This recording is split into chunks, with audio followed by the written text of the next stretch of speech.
On assiste depuis quelques décennies à une progression spectaculaire du communautarisme musulman dans nos sociétés. On parle d'invasion islamique, c'est devenu un sujet central un peu. Qu'est-ce que tu peux nous dire de la prépondérance de l'islam ? Prépondérance, non. Mais il n'y a pas besoin d'avoir une prépondérance pour avoir une menace. Si on parle de menace islamiste, il faut voir si on parle d'une menace idéologique, religieuse, de type fanatique, ou d'une menace migratoire par le nombre. Voilà. C'est plutôt... Évidemment, j'ai une vision qui est peut-être un peu étroitement matérialiste, mais quand j'examine l'immigration, je pense démographie, nombre, réfugiés, enfin c'est ça qui m'intéresse plus que les grandes questions théologiques auxquelles, j'avoue, je ne comprends pas grand-chose. Là, je vais faire mon autocritique. J'ai beaucoup de peine avec toutes les questions religieuses, pas que pour l'islam, mais de manière générale, ça m'emmerde religieusement. Ce qui n'est pas un manque de respect pour nos amis qui croient en un Dieu ou en un autre, mais j'ai des amis musulmans, des amis catholiques, mais ça ne m'intéresse pas du tout. Donc ça c'est vrai que sur ces sujets-là, quand j'en parle pas, c'est tout simplement pour laisser la parole à des gens plus compétents. J'ai pas fait l'effort de lire tous les livres saints, je connais surtout les textes bibliques, et encore je les connais de manière... tout à fait lacunaire, donc je ne fais pas mon malin là-dessus. J'ai écrit un certain nombre de textes sur l'islam, des textes qui peut-être sont un petit peu obsolètes aujourd'hui, à l'époque où j'étais proche de groupes comme Égalité et Réconciliation, qui étaient donc le vaste mouvement politique initié par Alain Soral, qui avait un beau programme, réaliste je ne sais pas, mais un beau programme en tout cas, que dans l'idéal je continue de soutenir, qui était évitant la guerre civile, notamment la guerre raciale, en intégrant autant que faire se peut les immigrés, notamment les immigrés arabo-musulmans, en suivant la doctrine républicaine d'assimilation. Et je continue de penser que c'est ce que la France devrait faire. Par contre, là où Soral rencontre des opposants, c'est ceux qui lui disent oui, mais est-ce vraiment possible ? Est-ce que c'est la voie que nous prenons ? Est-ce que nous n'avons pas été débordés ? Est-ce que finalement la République étant quand même aussi laïque, faisant passer les lois de l'État avant l'argent, est-ce que c'est encore possible ? Je ne sais pas. Ça, je laisserai répondre les Français parce que je me mêle pas comme je l'ai dit, je me mêle pas trop des affaires des voisins. Mais j'avais écrit un certain nombre de textes où j'expliquais justement, comme je te le disais avant, que les immigrés musulmans, dans la mesure où ils étaient musulmans et dans la mesure où ils venaient de certains types de cultures bien particulières, étaient en gros des civilisations traditionnelles, conservatrices, qui pouvaient entamer un dialogue fécond avec la partie de la population chez nous qui était aussi traditionnelle et conservatrice, qu'elle soit catholique ou protestante ou qu'elle ne le soit pas. Moi je n'ai pas de religion, ça ne m'empêche pas de me reconnaître dans un certain conservatisme des valeurs. Et je pensais que le dialogue, comme je l'ai dit avant, se ferait mieux avec nous qu'avec ceux qui leur ouvraient les portes. Voilà, je ne vais pas me répéter. C'est ça que je disais. Et moi, je pensais qu'effectivement, quand on parlait, je pense toujours d'une manière... Quand on parlait de criminalité des banlieues, de délinquance dont la plupart des auteurs étaient souvent des arabo-musulmans qui étaient de fait majoritaires dans ces quartiers-là, quand on examinait vraiment les délits auxquels ils se livraient, ça rappelait moins ce qu'on lisait dans le Coran, pour ce que j'en ai lu, qu'une délinquance motivée par l'idéologie de l'argent facile, donc que ce soit trafic de drogue, racket, agression sexuelle. Et j'avais l'impression que dans la crise des banlieues de 2005, c'est cette époque dont je parle, donc il y a une dizaine d'années, ce que je voyais pas du tout les Mahométans avec leur cimetière. Je voyais des immigrés maghrébins déclassés, complètement décervelés par l'idéologie MTV, ce qui n'est pas du tout pareil. Ce qui est pas du tout pareil. Je continue de penser que ça, c'est un gros problème aussi. Même si maintenant, évidemment, parmi cette génération-là, il y en a plein qui se sont rendus compte qu'ils n'avaient aucun horizon culturel, qu'ils étaient décervelés, qu'ils étaient aliénés, comme on dit dans le marxisme, et qui du coup se sont dit « Ah ben tiens, le djihad me propose quelque chose d'héroïque ». Philosophiquement c'est sans doute mieux, mais mon Dieu, je le conseillerais à personne parce que c'est affreux, c'est injustifiable et je ne défendrai jamais ça. Voilà où j'en suis resté de mes réflexions vues de Suisse, donc avec un recul. Je suis évidemment, là on arrive dans une situation qui ressemble quand même beaucoup à une guerre.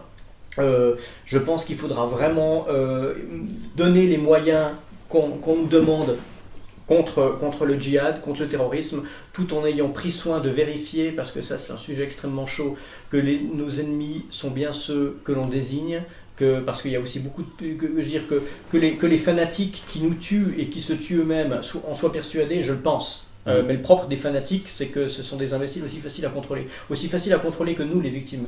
Donc là, il faut un petit peu faire attention, parce que sans tomber dans la théorie du complot, les affaires d'État sont beaucoup plus compliquées. Enfin, je veux dire, on a vu ça pendant la guerre froide, en Italie, dans les années de plomb. On a vu que les coupables n'étaient pas forcément ceux qu'on pense, et qu'on trouvait toujours des idiots utiles pour faire le boulot de gens qui finalement ne croyaient ni en Allah, ni en Jésus, ni au communisme, ni à rien. Ça, faut pas. Seulement, évidemment, lorsque le bateau coule, on ne cherche pas forcément la justice, la vérité et la réponse à nos questions. On cherche à colmater les trous et à écoper. Donc la sécurité des nôtres avant tout, hein, c'est comme mais je suis très emmerdé pour répondre à cette question, disons, mais c'est vrai que de manière générale, pour en finir sur la question religieuse, c'est vrai que je conserve, comme il y a 10 ans, tout mon respect envers disons les musulmans pacifiques intégrés, de même qu'envers mes compatriotes chrétiens, mais j'ai en fait, mais ça c'est des raisons philosophiques, de plus en plus de peine avec ces expressions de foi, et là je vais tenir un discours presque libéral au sens philosophique. Je les tolère en tant qu'ils me tolèrent, mais faut pas trop non plus mais justement là, bon, on pourrait dire peut-être que l'islamisme violent, le terrorisme djihadiste, etc., bon, c'est peut-être vu comme le sommet d'un iceberg, mais dessous il y a indéniablement une progression d'un islam qu'on peut considérer comme modéré, pacifique, mais qui tout de même est en train de poser ses marques un peu en Europe. On a eu une augmentation spectaculaire de mosquées, bon, qui sont liées bien sûr à l'immigration, mais on peut aussi observer des phénomènes comme en Grande-Bretagne, où maintenant plusieurs villes, bon, sans parler de la ville de Londres qui vient d'élire un maire musulman, ce qui inquiète beaucoup de gens, légitimement peut-être, et d'autres villes comme Leeds, Manchester, où il y a des très fortes communautés musulmanes qui ont par exemple, sauf erreur, réussi à imposer certaines lois de la charia, par exemple par rapport au mariage, au divorce, aux questions sociales, d'héritage, etc., qui ont réussi à vraiment faire pression sur la loi constitutionnelle pour imposer des lois qui sont complètement exogènes à la Grande-Bretagne. C'est extrêmement délicat parce qu'on n'a jamais été confronté à ça, surtout pas dans ces proportions, parce que c'est les proportions qui créent cet entrisme de l'islam. Dans un premier temps, quand les choses sont gérables, je suis favorable à une certaine liberté. Dans le cadre, par exemple, du rapport entre l'État et les églises, qui est le nôtre, bien sûr. Mais je pense à un exemple très concret que j'ai vu de près. J'ai vécu un peu plus d'une année en Chine, où il y a une forte communauté musulmane, indigène, c'est une minorité ethnique, mais indigène à la Chine, qui sont les Ouïghours. Les Ouïghours représentent une importante minorité musulmane, déjà parce que toutes les minorités sont importantes en Chine, question d'échelle, enfin c'est quand même beaucoup de gens qui sont des gens qui vivent leur foi à leur manière, hein, peut-être pas comme en Arabie Saoudite, chacun le vit à sa manière différente, et qui avaient des revendications religieuses, notamment par rapport à l'exercice de leur culte. Et la Chine, sur ce plan-là, et je pense qu'elle a tort, de par les fondements communistes de son régime et de sa constitution, fait preuve d'une certaine intolérance envers l'exercice des cultes, et a pris le risque de braquer ces gens-là, alors que ces gens-là étaient peut-être, même en tant que minorité ethnique, chinois avant d'être musulmans. Et le problème, c'est que quand on braque des communautés comme ça, même des communautés patriotes intégrées déjà parce que faisant partie du terreau, elles peuvent être tentées de rejoindre un islam international. Et l'islam international, ça peut être la porte vers le terrorisme et le djihad. À l'époque, là je parle d'Al-Qaïda, aujourd'hui on pourrait parler de Daesh, c'est la même chose en pire quelque part. Mais l'intérêt de tous les gouvernements, mais ça, disons, on ne peut pas transposer ça chez nous, parce que chez nous, il s'agit d'immigrés, donc c'est beaucoup plus sensible. En Chine, il s'agit d'indigènes de religion musulmane, ce qui n'est pas la même chose. Mais disons, les problèmes viennent comme ça. L'islam est un internationalisme, et c'est peut-être ça la nature du danger. Je suis tombé sur une phrase d'André Malraux qui m'a interpellé. Ça date de 1974, pendant les élections. Et il dit une chose étonnante, qui moi m'a interpellé. Il dit: politiquement, l'unité de l'Europe est une utopie. Il faudrait un ennemi commun pour l'unité politique de l'Europe. Mais le seul ennemi commun qui pourrait exister serait l'islam. Et ça me fait énormément penser à ce qui se passe aujourd'hui. C'est vrai, alors sur ce coup-là, Malraux est assez lucide. Et sur ces questions-là, il a toujours été de manière étonnante, comme lorsqu'il disait que le 21e siècle, qu'il n'allait pas connaître, serait religieux ou spirituel, je ne sais plus, ou ne serait pas. C'est à une époque où on avait pensé dépasser ça, on a pu le prendre pour un doudingue. Aujourd'hui, on voit que, malheureusement à mon avis, il avait raison. Et ce qu'il dit sur l'islam est sans doute pas tout à fait faux. Ça fait penser avec beaucoup plus de lucidité à ce que disait Francis Fukuyama, qui dans son livre Le Dernier Homme écrit dans la foulée de l'effondrement de l'Union soviétique, se disait ah, enfin on a gagné. Donc c'est l'Occident, le monde libre basé sur les bases capitalistes, mercantiles, mondialisées et temporelles, laïcisées. On va gagner. Maintenant, il ne saurait plus y avoir d'opposition. Je crois qu'il traite l'islam sur 2 paragraphes sur un livre de 500 pages, c'est effrayant. Il dit oui, alors évidemment on pourrait dire que l'islam pourrait prendre le relais du mythe communiste, mais en fait l'islam ne sortira jamais de ses terres. Vraiment, c'est dans le texte, écrit au début des années 90, donc c'est pas si vieux. L'islam ne connaîtra jamais de succès en dehors de ses terres historiques. Et ce type continue d'être interviewé toutes les semaines comme un expert. C'est quand même aberrant. Malraux, du coup, était beaucoup plus malin, ça c'est vrai. Alors oui, c'est ce qui est en train d'arriver. Seulement, c'est peut-être pas aussi unilatéral que ça, parce que géopolitiquement, il y a quelque chose un ennemi qui est beaucoup plus proche et sur lequel l'Union européenne joue beaucoup, c'est l'Est, c'est la Russie. On a traité de la question avant, la crise ukrainienne, qui est peut-être d'ailleurs le contre-coup de la crise syrienne, parce qu'il y a une hypothèse selon laquelle finalement, par dépit, les États-Unis ayant été confrontés finalement à l'action militaire de la Russie en Syrie auprès de Bachar el-Assad, se sont dit, tiens, par mesure de revanche et pour les affaiblir, on va les attaquer beaucoup plus près de chez eux. On sait ce qui s'est passé en Pologne avec les boucliers antimilitaires, mais c'est surtout une manière, il y a une espèce de guerre froide que se mène, triangulaire entre les États-Unis, la Russie et la Chine par ailleurs, qui va bientôt... Mais tout ça pour dire que, parce que là ce que je dis c'est en gros la thèse de Raphaël Glucksmann. Je prends le contre-pied en disant oui, il a peut-être raison, sauf que moi évidemment je prends parti pour les méchants, mais Raphaël Glucksmann dit l'Europe de l'Ouest a 3 grands ennemis, et lui, enfin il dit pas l'Europe de l'Ouest, il dit l'Europe, mais moi je pense l'Europe de l'Ouest, mais lui il est partisan, c'est un bruxellois, c'est un bruxellois comme on disait hier, un vichysois, et il pense que nos ennemis sont au titre de 3. Il y a un ennemi intérieur qui est le nationalisme, et il y a 2 ennemis extérieurs qui sont la Russie poutinienne et l'islam. Voilà, ça c'est sa thèse. Il reprend finalement les idéaux de son père. Glucksmann, c'est un BHL de 35 ans, avec un peu de naïveté en plus, qui fait qu'il dit les choses de manière un petit peu plus brutale que le vieux renard qui tire les ficelles derrière. Mais c'est exactement ça. Et je pense qu'il a tort dans la mesure où on ne doit pas entrer dans ce jeu-là, mais il a raison dans la mesure où ce sont effectivement 3 ennemis de l'Union européenne.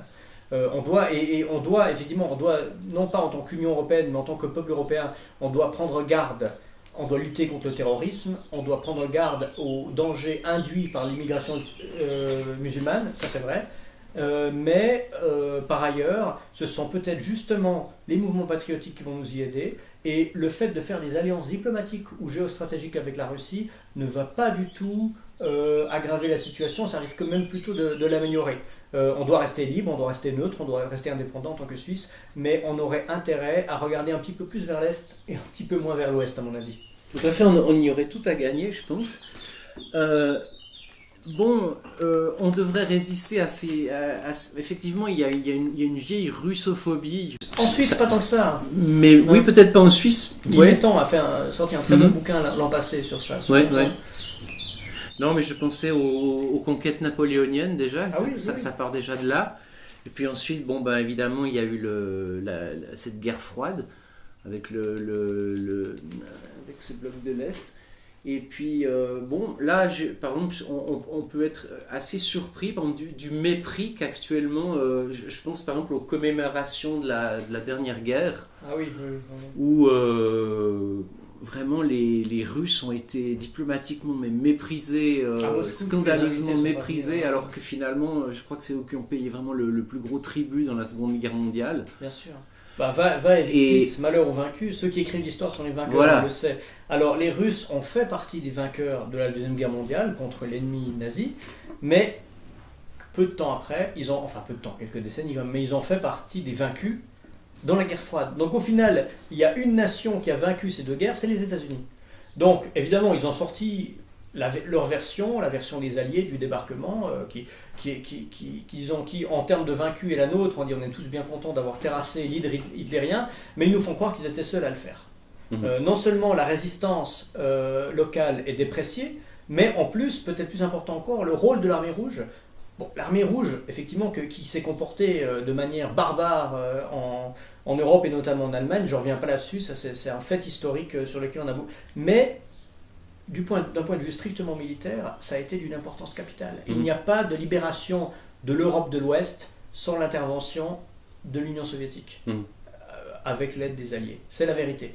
Mais après la chute de l'URSS, c'est quelque chose qui n'est plus dissible, y compris dans les manuels d'histoire, j'en ai étudié, où c'est signalé, mais c'est signalé vraiment presque en note en bas de page. Donc c'est ça le problème avec la Russie. Moi je suis en contact avec ce qu'on appelle une série de penseurs en Russie qu'on appelle les Eurasiens, ou les Eurasistes, ou enfin, il y a différentes manières de les traduire en français, qui considèrent qu'ils ont intérêt à pactiser peut-être avec la Chine, au-delà du fleuve qui les sépare, et puis qui considèrent aussi que nous, les Européens de l'Ouest, on pourrait finalement se recentrer un peu sur les civilisations qu'on appelle telluriques, les civilisations de la Terre, par rapport aux civilisations thalassocratiques, les bords de mer. Ça peut paraître un petit peu romantique, ces termes d'ancienne géopolitique, mais ils signifient quand même quelque chose dans le temps long.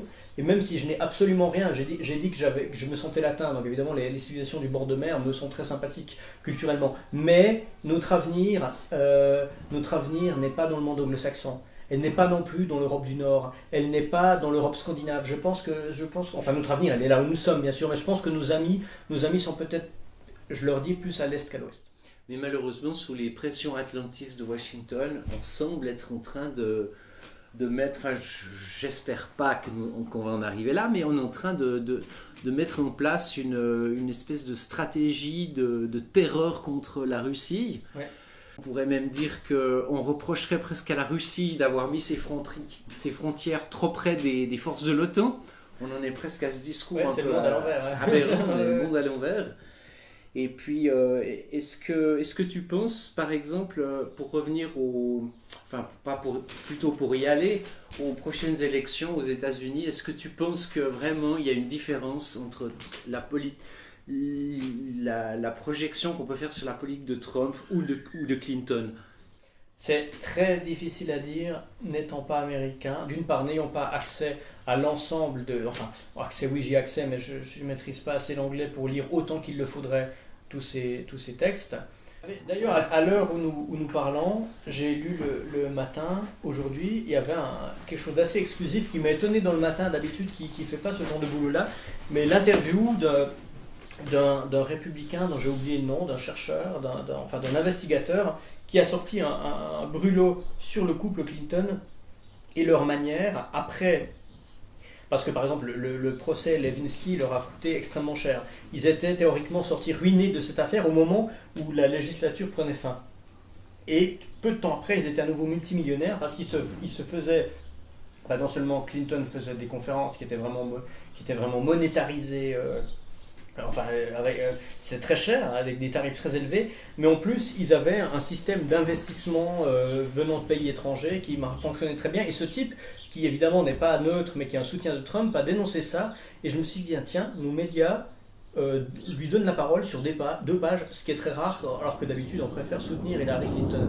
Alors moi, évidemment, j'ai pas énormément de sympathie pour Monsieur Trump, mais bon, je le connais, je peux pas le juger. Franchement, pour moi, c'est un exotique, mais ils le sont tous. Libéral libertariste total, quoi. Mais pas tant que ça, justement, d'après ce que j'ai lu. Mais peut-être que, on lit tellement de choses différentes. Mais justement, il semblerait que sur certains points, il soit beaucoup moins libéral que le clan Bush ou que ses camarades républicains dont il est un petit peu le mouton noir. Je ne sais pas. En même temps, quand on me dit qu'Hillary Clinton est plus à gauche, qu'est-ce que ça signifie? Moi, je vois surtout la femme du système. Je veux dire, Bernie Sanders me semblait plus intéressant, mais de toute façon, il est hors sujet, donc n'en parlons plus. C'est très difficile à dire. Moi, je pense vraiment. C'est pour ça qu'avant, je disais que je ne reconnaissais pas la notion d'Occident. Là, on a un très bon exemple. Si l'Occident existait, on pourrait délibérer tout à fait intelligemment des élections américaines et on n'y arrive pas. Pourquoi on n'y arrive pas? Non pas parce qu'elles ont lieu en anglais, bien sûr, mais parce que c'est un milieu politicien qui nous est extrêmement étranger. La gauche et la droite américaine ne sont pas la gauche et la droite européenne. Peut-être même que c'est plus clair, parce que j'aime bien le fait que les gens de gauche aux États-Unis s'appellent libéral, ce qui m'étonnait beaucoup il y a une dizaine d'années. Je le comprends mieux et je me dis que c'est peut-être eux qui ont raison, parce qu'au moins ils jouent franc jeu, alors que nos socialistes à nous continuent de s'appeler socialistes, alors qu'ils sont libéraux. Enfin bref, peut-être que la politique américaine est plus claire, mais on n'y est pas habitué. Et puis évidemment dans un monde où le Tea Party traite pas mal de bolchevique et le caricature en moudjik avec le couteau entre les dents, les notions de gauche et de droite sont vraiment incompréhensibles pour nous. Parce que franchement, pour moi, ce sont des libéraux tous. Je veux dire que Clinton serait de gauche, ça prête quand même à rire. Sûr, quoi. Et puis même Obama. Voilà, mais même Obama. Et puis le Tea Party, parce que par exemple, quand les manifs pour tous ont commencé en France, et j'ai pas mal d'amis là-dedans, on a dit, les journalistes, jamais à court de caricatures, on dit c'est un Tea Party à la française. C'est faux, c'est faux. Je veux dire, les Tea Party ne peuvent exister qu'aux États-Unis, je pense, parce que c'est une synthèse idéologique qui est complètement bâtarde de notre point de vue. Je n'arrive pas, j'ai beaucoup étudié les Tea Party, j'ai lu beaucoup de textes, je n'arrive toujours pas à comprendre. Je sais que ça me plaît pas, parce que c'est pas que tout me déplaît, mais c'est qu'il y a tellement de contradictions que forcément ça ne me plaît pas. Alors que les manifs pour tous, même si le côté catho-conservateur m'emmerde, il y a quand même une série de trucs anthropologiques, philosophiques, machin, qui me semblent au moins cohérents, parce qu'on fait partie du même milieu culturel. Non, les États-Unis sont un pays étranger, c'est très bien comme ça, c'est pas une critique contre eux, c'est juste qu'il faut admettre que nos deux manières de penser sont irréconciliables, et à partir du moment où ils auront compris qu'on n'a aucune prétention à les juger, j'espère qu'ils feront de même pour ce qui se passe sur notre continent. Pour faire un petit retour sur la France, mais peut-être ça vaut aussi pour les pays satellites. Donc actuellement le gouvernement Hollande est sévèrement critiqué, hué, mais il y a une chose, et ça c'est récurrent, on ne touche jamais aux classes métapolitiques, c'est-à-dire les classes médiatiques. On voit les grands journaux là, ils demeurent malgré les changements de pouvoir, qui sont plus ou moins centre-droite, centre-gauche, centre-droite, mais tout le temps ces grands médias restent en place, et puis ces grands médias sont tenus par des grands groupes financiers, Bolloré, Dassault, etc. Et étonnamment, on attaque le gouvernement, mais finalement ces gouvernements sont finalement quelque part pour une grande partie les marionnettes de ceux qui tiennent ces groupes financiers, qui sont aussi les extensions par les médias d'un certain discours. On ne s'attaque jamais finalement aux véritables marionnettistes, je dirais.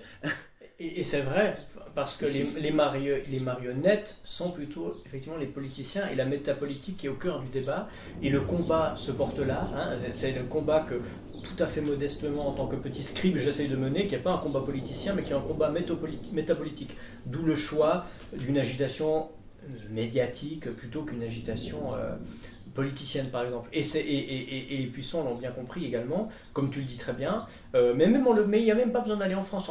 En Suisse, je prends des exemples communaux, je ne vais pas donner de nom parce que là on arrive dans le village d'Astérix, mais on voit que nos élus sont soumis au vote des citoyens, donc ils tournent toutes les législatures, mais en général, par consensus, par habitude, les gens qui sont juste en dessous d'eux, qui sont responsables des dicastères de la culture, des machins, eux ils restent parce qu'ils font partie des meubles comme des plantes vertes. Pourtant ils sont beaucoup moins, ils travaillent beaucoup moins que les gens qui ont été élus comme leur patron.